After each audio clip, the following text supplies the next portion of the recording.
let's continue on this, talking about the respiratory system. I'm continuing with the larynx. Now, the larynx has a sphincter function. And what do I mean by that is the vocal cord folds can actually act as a sphincter, or this kind of window to cut things off to prevent air passage. So there's this example called Valsalva's maneuver. And basically, if you close the glottis part that prevents exhalation or breathing out, and at that time when you're doing it, the abdominal muscles contract and your intra-abdominal pressure rises, can actually help to empty your rectum or stabilize trunks during heavy lifting. So this is the idea when you're just kind of like holding your breath and pushing down. Now, a lot of times you can also do this to help equal out or the equilibrium in your ears. If you go to dive or you do a lot of diving, things of that nature, if you're underneath and you're going down in depth, a lot of times your ears will start hurting a little bit. So you can do the same thing where you close things off and you close up your nose and you kind of push out, and it can kind of help push air out of your ears, because all of that is essentially connected. So it does have that ability to cut air off. Now, the next part of here is the trachea or the windpipe. And as you can see here, this is what extends from the larynx into the mediastinum. And here it will essentially, at the end of this, it will divide into two main bronchi.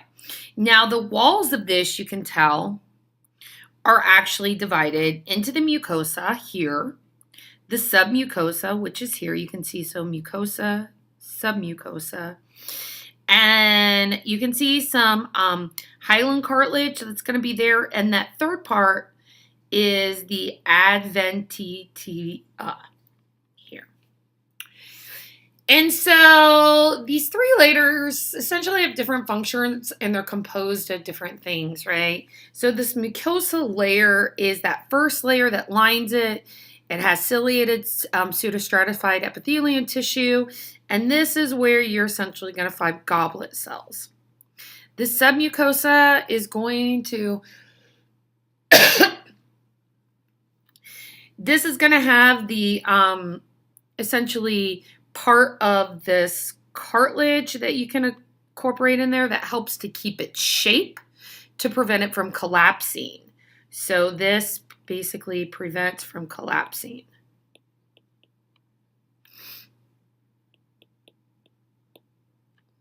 And this outermost layer is just connective tissue that helps to keep it all together.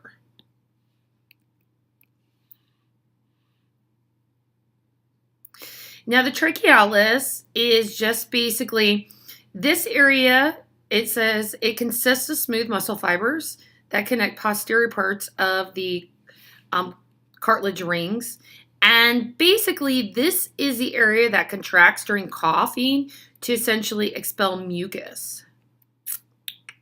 So if you look at this picture again, and I've just gone back once, that's this area right here that you can see that has some of the muscles. So that's what's going to contract to allow mucus to come up whenever you're coughing. And the last is a carina, and this is essentially the last tracheal cartilage. And this is the area where essentially if you're looking at the lungs itself, or you're looking at the larynx and then goes to the trachea, and then it basically connects or goes into two parts to go to the bronchi and essentially the lungs. It's that area right there, right? And this area is highly sensitive, and whenever there's any kind of foreign object that's there, that essentially is going to trigger violent coughing to help to remove it.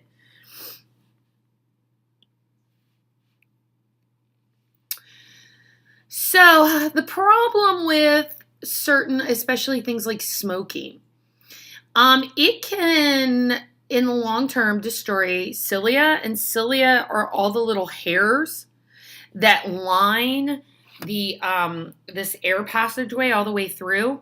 And the little hairs, what happens is that the mucus is there, right? This is the little hairs come out, and the mucus is there.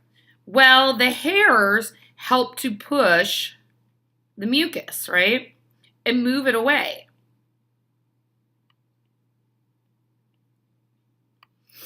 And it essentially, because whenever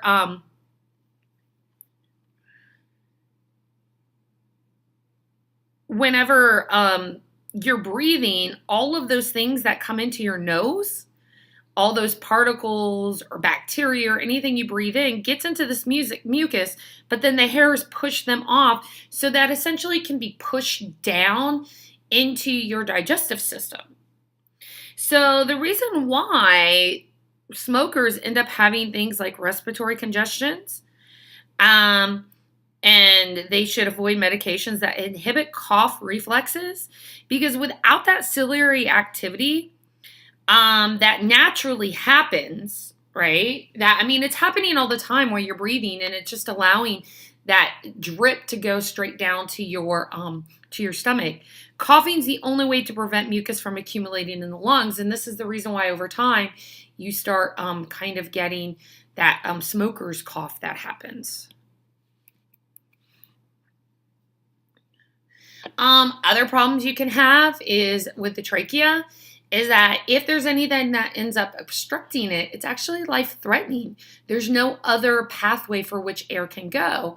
So this is the most common place people end up suffocating when they're choking on a piece of food, because essentially when you have that epiglottal area that's right before it, the larynx, it's supposed to either go into the trachea or the esophagus. And so whenever you're choking from air, it essentially has gone down into the tracheal area. And you end up having to use a Heimlich maneuver, that procedure that essentially allows to pop out any obstruction in that area so that you can resume breathing. So let's now talk about the bronchi and the other subdivisions that we see, right? And so the air passages undergo 23 orders of branching. And so that branching is what's referred to as bronchial tree. And from the tips of the bronchial tree, you'll get what's called the conducting zone structures.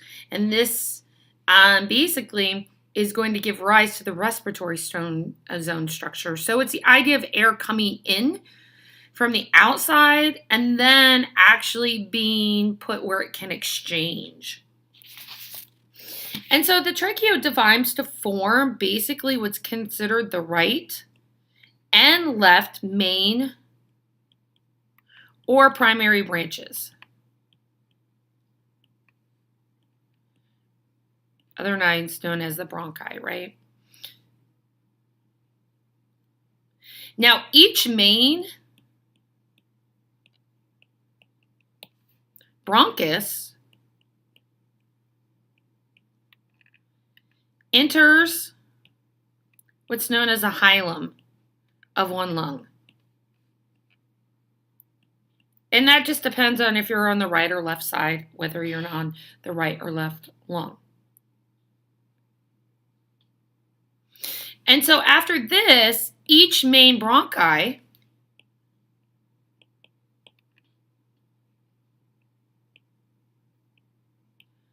then branches into lobar or secondary bronchi.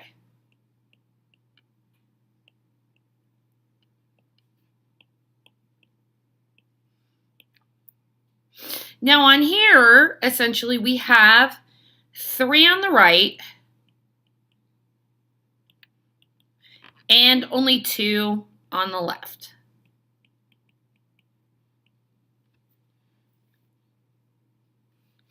So essentially each lobar supplies 1 lobe.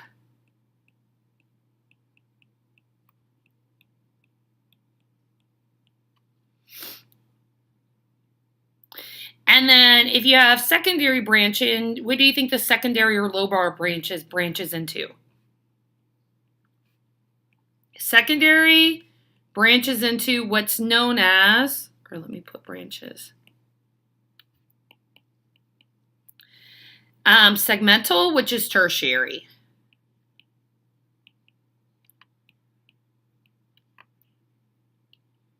Bronchi.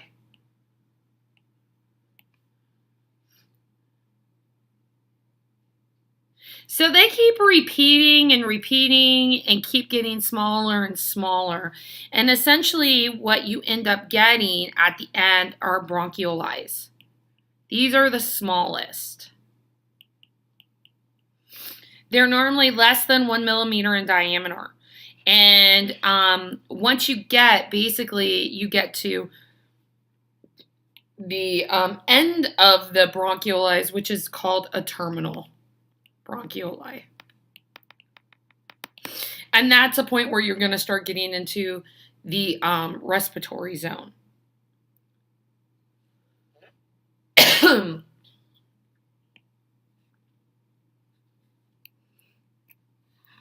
And so you can see when we're talking about here, when we start from the beginning, this is the trachea. This was the carina. And then you can see you go into that first primary.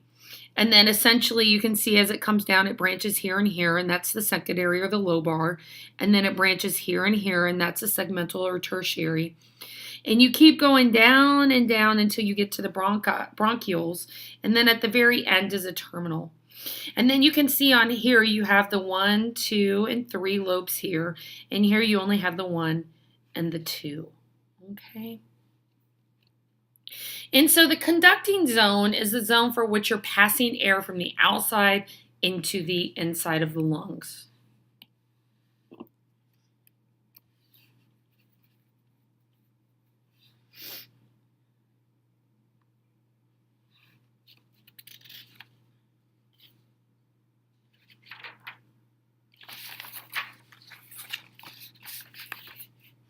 So in the conducting zone, that you do notice the changes. It goes from being rather large to small, essentially from the bronchi to the bronchioles, right? And essentially what you're going to see there is changes in structure. And overall, you're going to essentially see support changes, right?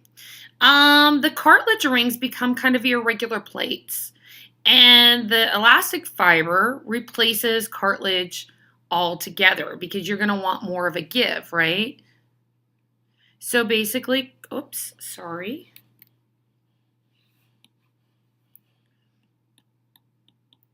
Cartilage is going to be replaced by irregular plates. And then essentially,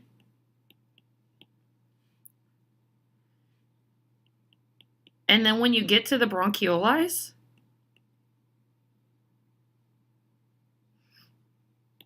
you're going to end up having elastic fiber.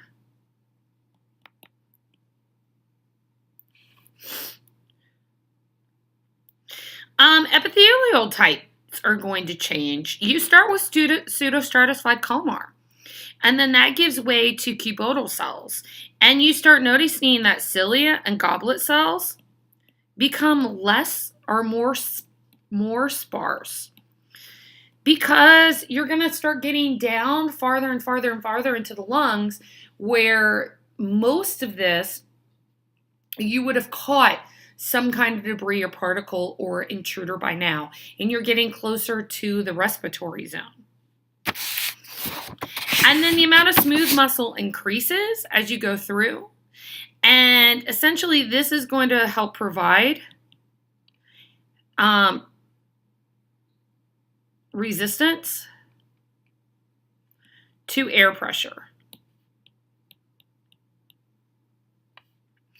And this is essentially mostly happening in the bronchioles. And that's going to help facilitate, again, that respiratory zone once we get there.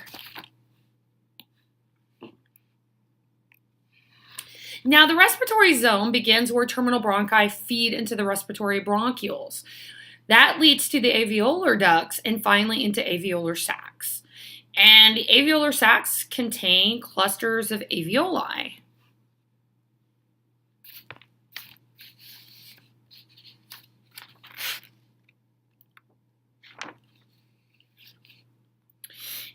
And so you can see them here, these small, round, altogether are going to be alveoli, right?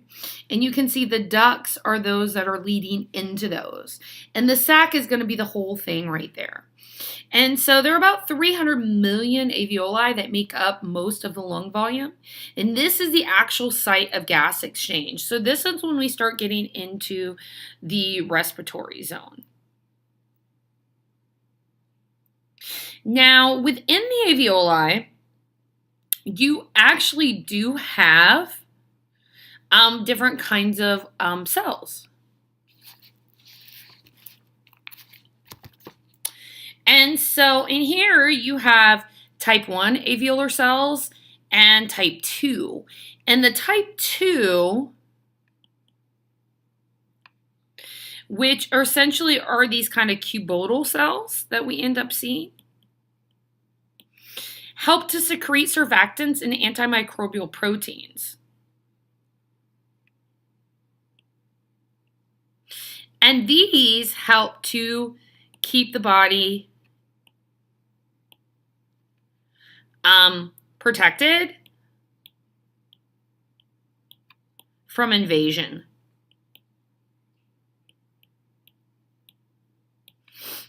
Right? And top of this, you're going to also have macrophages. And this is going to keep the alveolar sac sterile.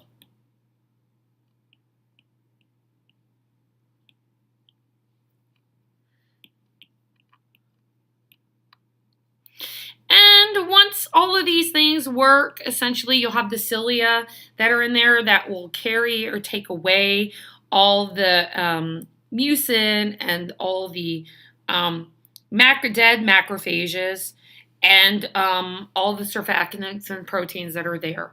It does such a great job that about 2 million dead macrophages are carried away per hour that you end up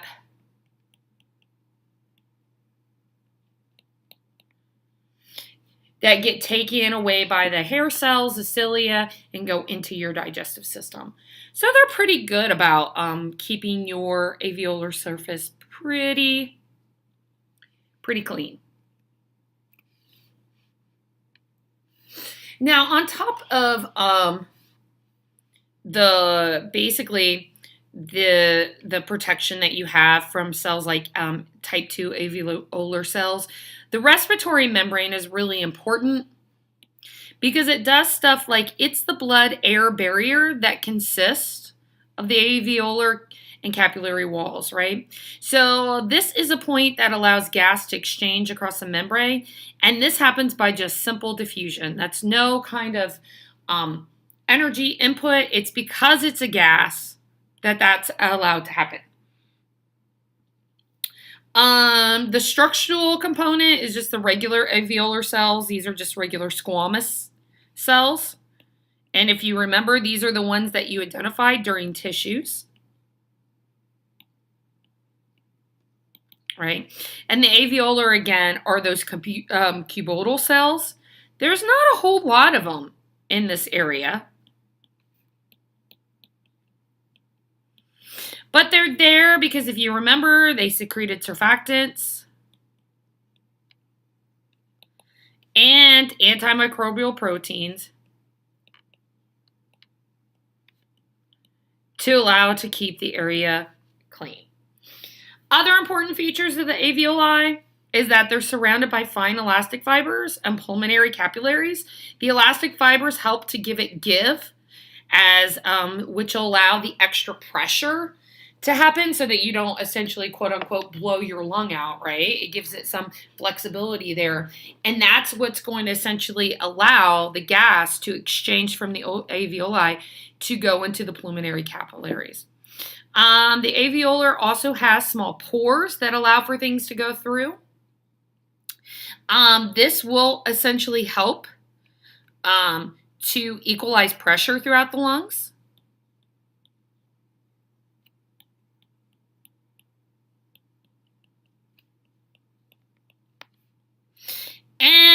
it also provides alternative routes in case there's blockage.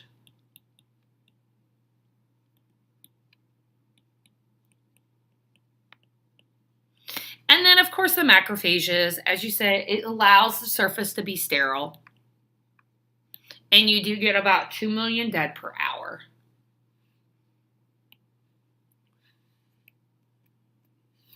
And so this gives you a nice picture, once again, of what it looks like. You can see here this whole area where it's all open, right? That essentially is going to be the alveolar sacs. The small round is the alveolar, and then you can see here all the capillaries, and that's where we're going to be able to allow for gas exchange. And those are the elastic fibers on the outside that essentially will help provide equalization of air pressure and allow some gives, and there'll be pores within there.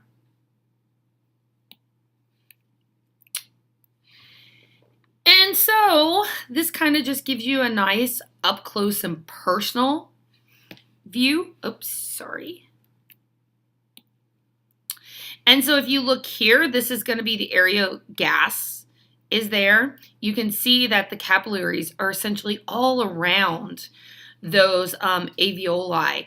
So it allows for diffusion of, you can see oxygen is going to go in to those capillary vessels, and CO2 is going to come out. And because there's just that nice thin layer of squamous cells there, it's not going to be a problem of it. If you can see, that's an alveolar area right there. They have a small basement membrane, and then that endothelium, but it's so thin, and you can see it becomes even thinner here in this area. That's going to help to essentially provide the necessary width for diffusion to happen. You can see those in the middle or right here. You can see those type 1 alveolar cells. The ones that they said were sparse are essentially here, these green ones, and you can see there's just a few of them. And then outside of those, here are the macrophages that essentially help to get rid of any kind of entity that may come in that is unsterile.